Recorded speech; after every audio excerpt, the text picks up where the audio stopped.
Ya mungkin ada beberapa di antara rekan-rekan saya di Facebook terutama yang ketika membaca soal vibrasi, di mana di situ saya menekankan tentang kepasrahan, mereka berpikir bahwa target itu tidak penting dalam hidup. Ya, sebenarnya kalau kita bilang seandainya target itu bagian dari sebuah keinginan, keinginan itu saya pikir tidak bisa hilang, karena selama yang kita menjadi makhluk yang bernama manusia, kita pasti punya keinginan. Setidaknya misalkan Anda tidak punya keinginan atau Anda berupaya untuk meniadakan keinginan itu, maka keinginan Anda adalah ingin supaya tidak ada keinginan, ya. Bulat-bulat, ya. Oke, artinya keinginan adalah sesuatu yang tidak salah, itu sangat manusiawi. Ya, jadi tidak perlu kita memversuskan antara pasrah dengan keinginan atau target. Jadi gini, kalau saya rekomendasikan teman-teman yang baru mengikuti untuk mendengarkan rekaman-rekaman saya sebelumnya terdahulu, terutama tentang meluruskan makna pasrah, rahasia jeda dan sebagainya. Intinya bahwa konsep dalam hidup, pola-pola yang kita jalani sebenarnya mirip dengan bagaimana kita memanah. Di dalam contoh kita memanah, di situ ada target, ya, target atau sasaran yang kita tuju untuk kita panah, dan kita punya busur, di situ ada talinya dan ada anak panah. Nah, sebagaimana yang saya sampaikan dari rekaman terdahulu, bahwa di situ saya menekankan bahwa anak panah ini ketika dia dicantolkan di tali busur kemudian ditarik, maka tahap, ya, pamungkas supaya anak panah itu melesat adalah melepaskan pegangan kita dari tali busurnya, sehingga anak panah itu melesat menuju sasaran atau target. Nah, yang perlu kita perhatikan adalah bahwa dalam kejadian memanah itu kan berarti anak panah itu ada dua hal yang membuat dia tidak melesat menuju sasaran atau menuju target. Apa? Yang pertama, kita kurang menarik tali busurnya. Ya, kalau misalkan Anda menariknya terlalu sedikit atau tidak menarik, ketika Anda lepaskan, ketegangan tali busur kurang sehingga daya lontarnya juga kurang. Otomatis anak panah Anda melesatnya ya hampir dibilang nggak melesat, ya, lebih tepatnya adalah kalau istilah orang Jawa mak kedeplik, ya. Mak kedeplik itu letoy, ya. Tapi juga dalam kasus yang berlawanan, kalau kita terlalu menarik sekuat tenaga dan kita terus memegang tali busurnya juga tidak melesat. Jadi ini adalah satu seni bagaimana kita kapan batasan kita menarik dan kemudian kapan batasan kita melepaskan. Jadi pertanyaan pertama adalah, apakah saya kurang menarik tali busurnya atau saya terlalu lama memegang tali busurnya? Itu pertanyaan untuk kita renungkan. Nah, teman-teman, ketika menggunakan kata target ini suatu dilematis, karena tidak semua orang nyaman dengan kata target. Ya, saya pribadi sebenarnya kurang nyaman dengan kata target.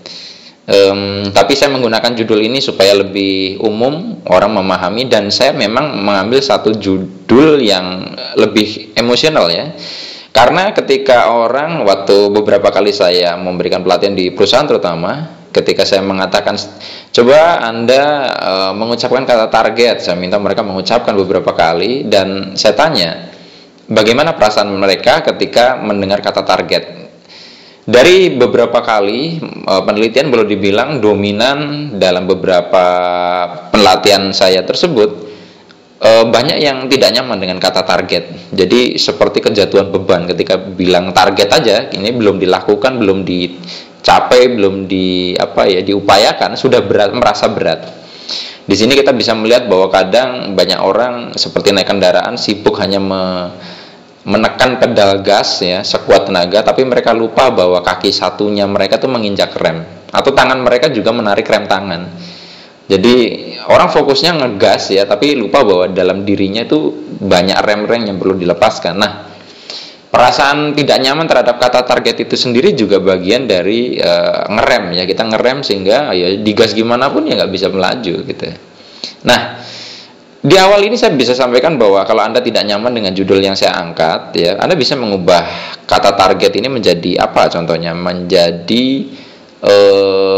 kata misalnya hasil yang ingin dicapai. Anda boleh coba Anda katakan target amati diri Anda, nyaman tidak? Oke, kalau nyaman is oke. Tapi kalau tidak nyaman, Anda cari yang lain, sasaran boleh, atau goal, atau kalau saya lebih suka hasil yang ingin dicapai. Mana yang paling nyaman buat Anda? Maka kata itu yang tepat digunakan, sehingga di awal ketika Anda mengusung satu tujuan tidak menjadi beban di awal. Jadi vibrasinya nggak rusak dulu sejak awal, gitu ya.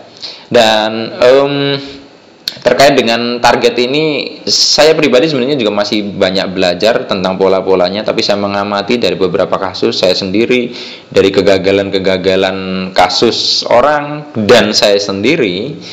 Intinya adalah bahwa yang membuat kita itu terjegal untuk mewujudkan satu target, mencapai satu target, terserah ini ya, Anda mau dalam bidang studi, kalau Anda seorang penjual atau di bidang selling, Anda aplikasikan di selling dan yang lain, maka adalah yang menjegal kita itu cuma dua dalam hal target ini, yaitu kita terlalu ingin, ya, terlalu ingin. Jadi ini kalau di tabel vibrasi itu desire ya, atau kemelekatan ya, terlalu ingin banget ya, getarannya kan rendah. Atau sebaliknya, sesungguhnya kita takut ya, takut itu tidak terwujud. Jadi kalau nggak kita terlalu ingin banget, ya sebaliknya, yaitu takut itu tidak terwujud. Tapi biasanya dalam pengamatan saya, kadang ada satu titik ketika orang semakin ingin banget, sebenarnya kalau kita telusuri perasaan itu di dalamnya, dikuliti gitu, di bagian dalamnya justru ketakutan yang dibungkus seolah-olah optimisme. Ini yang perlu kita cermati. Nah, yang penting di sini sebenarnya target hanya kita jadikan tujuan ya, lalu kita tidak menjadi satu Tuhan baru yang saya sampaikan. Ini hanya jadi satu sasaran, tapi kita tidak melekat dengan sasaran itu. Nah, atau kalau misalkan Anda tadi kan kita gunakan istilah kata-katanya diubah dari target jadi sasaran, jadi goals, jadi hasil yang ingin dicapai.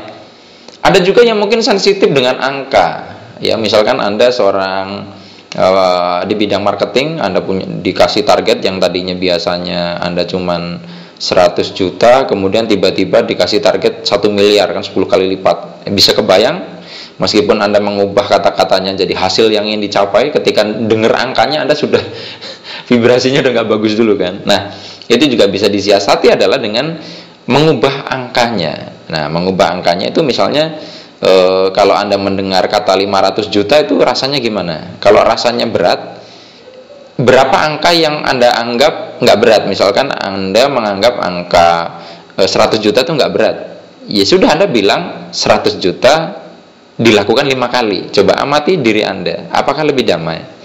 Nah, dengan kita mengotak-atik di bagian sini ya, sebelum saya lanjut ke yang lain, maka kita tidak bermasalah dulu di awal gitu, tidak bermasalah dulu di awal. Intinya dari ini kita harus clear. Nah, baru saya mau cerita beberapa kasus ya, yang saya juga belajar dari kasus-kasus ini. Meskipun mereka ini alumni saya, bukan berarti saya lebih hebat dari mereka loh ya.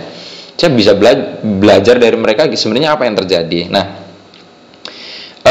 kasus pertama yang menarik adalah ada seorang alumni saya yang dia ini boleh dibilang baru di bidang ini, properti. Jika ini dua-duanya properti ini, kemudian dia ini baru bergabung sekitar 2 atau 3 bulan ini. Saya lupa di BBM-nya, tapi hitungan antara itu katakanlah meleset 4 bulan, 2 bulan ya.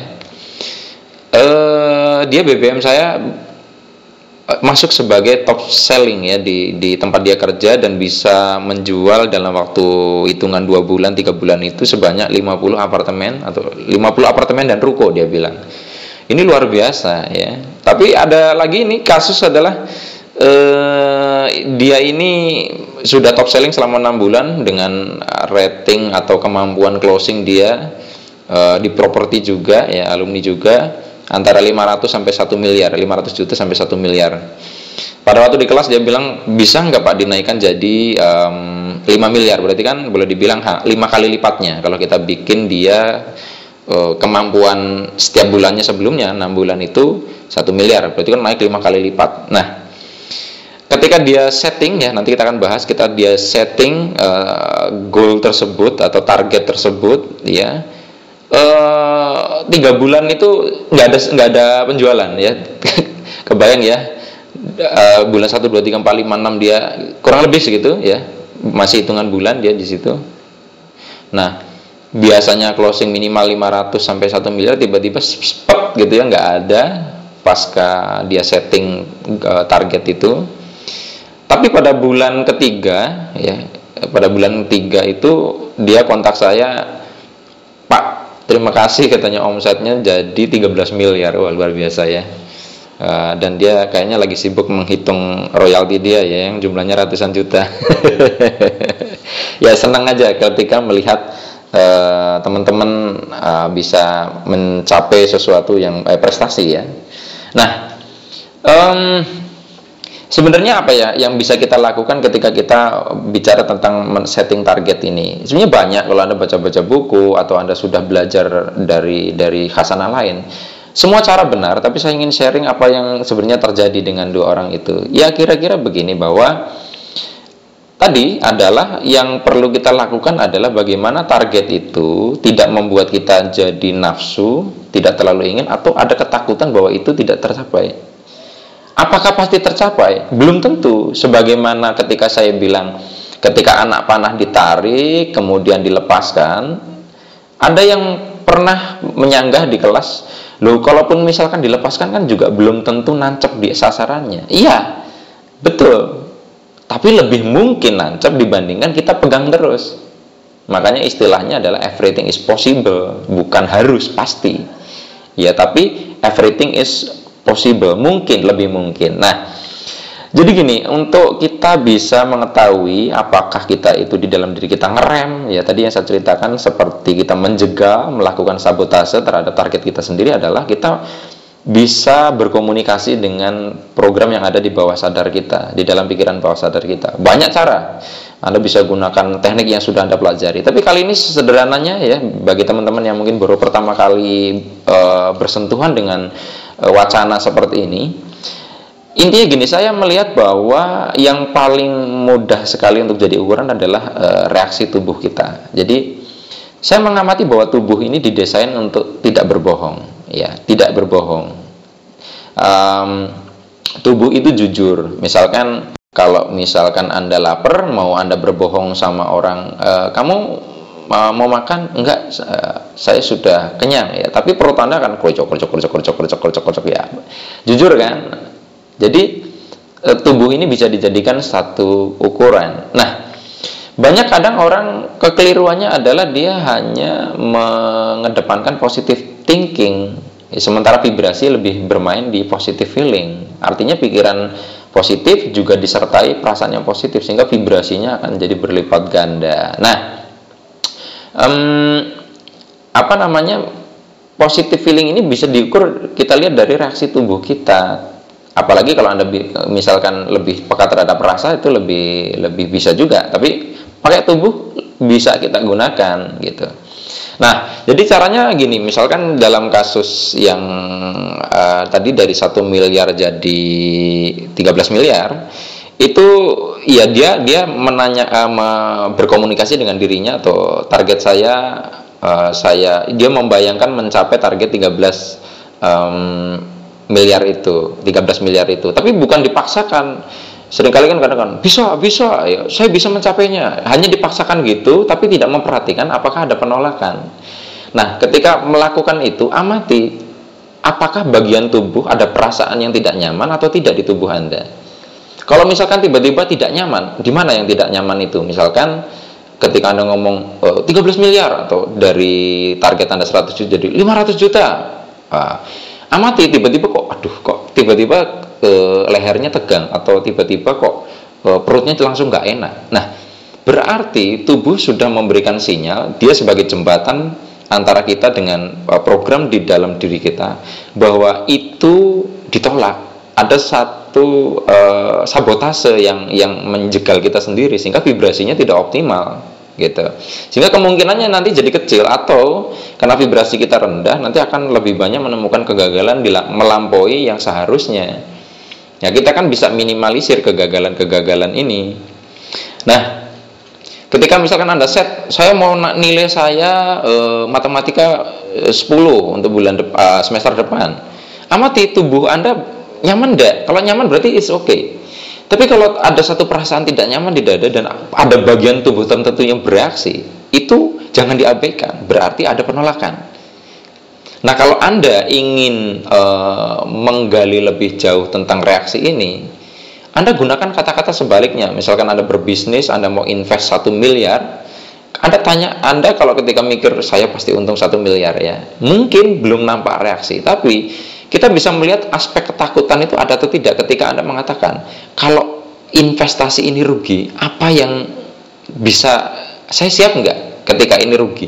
Amati ketika dibalik pertanyaannya begitu, ya jadi lawannya, jadi negatif, langsung badannya nggak enak. Lah berarti sebenarnya dibalik afirmasi kita, dibalik optimisme kita, ada ketakutan yang kita bungkus di situ yang tidak teridentifikasi. Karena konsepnya adalah ketidakmelekatan itu adalah kita tidak nafsu, tapi juga tidak ada rasa takut. Jadi zero ibaratnya kalau Anda mau melamar seseorang, Anda ngomong ke calon mertua, diterima, tidak ya terlalu nafsu ya bahwa ini pasti diterima, atau sebaliknya tidak takut ini ditolak. Jadi siap menerima konsekuensinya, sehingga membuka kemungkinan apapun bisa diterima. Pasrah, itulah pasrah gitu loh. Nah, jadi amati lokasi itu di tubuh Anda yang tidak nyaman di mana. Nah, lalu kalau sudah ketahuan seperti itu, apa yang Anda lakukan? Anda berikan perhatian ke situ. Karena setiap ketidaknyamanan sebenarnya adalah feedback atau umpan balik kepada kita, ada yang tidak harmonis di situ. Ya, kayak misalkan hujan ya, banjir. Sebenarnya kan banjir itu bukan berarti yang salah hujannya, tapi dengan adanya banjir ada feedback, ya ada informasi, ada yang nggak beres di drainase misalkan, atau banyak penumpukan sampah di selokan. Nah, ini ketika muncul ketidaknyamanan itu adalah satu feedback. Apa yang perlu kita lakukan? Nah, berikan atensi, berikan perhatian ke bagian yang tidak nyaman itu. Nah, memberikan perhatian bisa secara mental, misalkan Anda nggak nyamannya itu di punggung atau di leher, Anda perhatikan, sadari bagian itu, ya.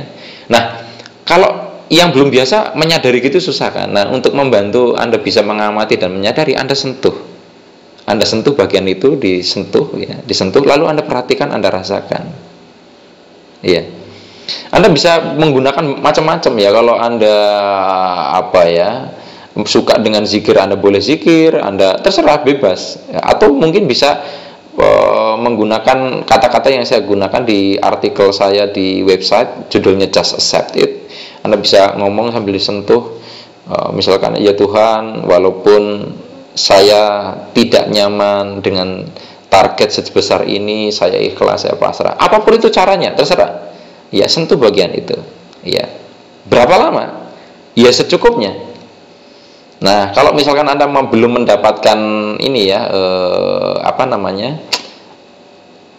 ini sampai kapan sih, atau Anda melakukan ini dan ketidaknyamanan itu masih tetap muncul, Anda bisa lakukan tangan satu, ya, salah satu tangan itu, misalkan tangan kanan Anda tempelkan di dada, di area dada, di jantung Anda boleh, ya, di situ sehingga rasa Anda bisa Anda bangun. Kemudian tangan satunya menyentuh bagian yang tidak nyaman itu. Kemudian Anda ucapkan tadi kalimat tadi, atau apapun caranya, baca doa, terserah. Yang penting memperhatikan bagian itu. Ya. Lah kalau bagian yang tidak nyaman di beberapa tempat, ya lakukan satu-satu. Ya, daripada bingung, lakukan satu-satu. Lalu kalau sudah dilakukan seperti itu, Anda coba mengimajinasikan lagi target tersebut. Masih adakah ketidaknyamanan di bagian lain atau di bagian yang tadi? Kalau masih, berarti masih ditolak. Gitu. Ya, jadi itu harus clear dulu. Kalau itu belum clear, maka kita akan selalu terjegal untuk mencapai target itu. Nah, ini sebenarnya kalau kita bahas lebih lanjut ya nyangkut ke rekaman suara saya terdahulu tentang belief and vibration ya. Di situ ada keyakinan-keyakinan yang mungkin mengganjal, yang sinyalnya berupa ketidaknyamanan di tubuh Anda gitu loh. Ya. Nah, kalau sudah Anda nyaman dengan target itu, ya sudah, Anda tinggal action, jalan aja, action. Nanti misalkan di jalan pada saat kita action muncul lagi ketidaknyamanan, ya lakukan lagi. Lakukan lagi. Nah, ini ketidaknyamanan ini kadang ada yang sampai ekstrim ya, ketika emosinya tinggi. Ada contohnya bisa ada juga peserta yang ketika mengimajinasikan targetnya dinaikkan, tiba-tiba gatel di lengannya ya. Reaksinya ketidaknyamanannya sampai ke fisik. Malah yang terakhir ini saya dapat laporan dia ingin menaikkan omset tokonya jadi 100 juta, tapi karena ada satu dia ingin membantu keluarganya, jadi dia agak sedikit memaksakan dirinya, itu sampai bukan hanya ketidaknyaman tapi gatal-gatal di bagian tubuhnya, gatal betul sampai kelihatan secara fisik gatal-gatal itu, dan gak sembuh-sembuh itu, diobati pakai macam-macam itu. Ya karena memang itu adalah sarana tubuh untuk memberitahu ada yang nggak beres di situ, supaya dengan dia gatal maka kita tanpa disadari ya, atau dipaksa untuk memperhatikan bagian itu kan, karena gatal itu ya, tapi tidak harus gatal gitu loh. Nah, jadi saya ulangi adalah Anda tentukan dulu targetnya, kemudian Anda bayangkan, Anda rasakan ya, atau Anda rasakan itu sudah tercapai, amati setelah itu. Amati adakah bagian tubuh yang tidak nyaman. Nah, lalu bereskan bagian yang ketidaknyamanan itu sampai clear. Caranya terserah, tapi cara saya tadi adalah intinya adalah bagian yang tidak nyaman butuh diperhatikan. Ya, dengan diperhatikan itu, lalu setelah diperhatikan Anda berdamai dengan bagian itu, dengan ketidaknyamanan itu. Bisa menggunakan kalimat tadi, ya Tuhan, walaupun saya masih tidak nyaman dengan target yang ingin saya ingin capai, saya ikhlas, saya pasrah. Terus seperti itu. Anda boleh juga mungkin istighfar atau macam-macam. Nah, ini adalah cara sederhana yang bisa Anda gunakan untuk setting target, dan supaya vibrasi Anda ketika mencapai target itu lebih baik ya. Tapi ingat ya, tetap ya, bukan terus seperti ini terus Anda nggak ngapa-ngapain. Action tetap penting. Kenapa? Karena itu tadi ya, banyak aspeknya. Dengan action maka Anda akan lebih mudah untuk menyiapkan tubuh Anda juga untuk mencapai target itu. Jadi karena manusia itu dua dimensi, ada dimensi tidak nampak, ada dimensi nampak, maka tubuh pun perlu kita siapkan sehingga layak ya, wadah kita siap lahir dan batin untuk mencapai target itu.